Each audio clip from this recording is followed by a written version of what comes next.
ji? Ai tun jiya bacci na kasa ga baki ɗaya. To. Akan lalle yau sai na ganki.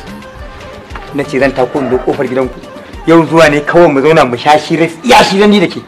Ai ko sa'a kai dan har nayi wanka zan tafi gidan gawata. Sallamun ka. Ai duk inda kike ma sai na biki saboda ai hirar tana raina kuma tana baki na da sai na yi hira da ke yau. Ko? Allah. Ka koyi sa'a. Allah. Kina nufin da yanzu ta zuba ki labari sallanki. Na karkada kunnuwa ta ina jin ka. Kin ga labarin nan akwai na daya. Na gode. Akwai na biyu. Akwai na uku. Akwai na hudu. To. Na biyar zan lalubo amma ba yau ba. To kin san wai me yake faruwa? Wato wani ne yake tafiya da shi da matarsa. Sai abin ya ban mamaki. Suna cikin tafiya sai suka bi irin maraba hanya ta yi nan ta yi nan. Yawwa nan zami ko nan zami?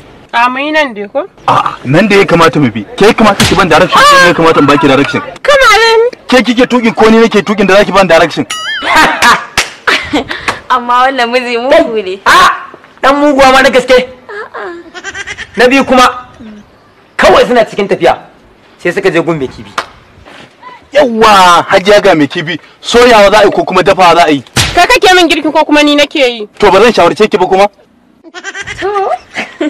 To kin ga abin da ya An yi 1-1 kenan. Yawwa yar gari. An yi ɗaya da ɗaya. Kashi na hudu kuma. A na uku ne. Ke kike ban labarin ko ni nake baki? Kamare ni? Na mare ki. Ai ko za ka gani. Ni za ka mara? Tafi mada Allah ki tafi na fasa baki labarin. Sai gobe. Kuma goben baki zo da wannan kayan ba, ba zan ƙara baki labarin ba da su zaki zo mun gobe.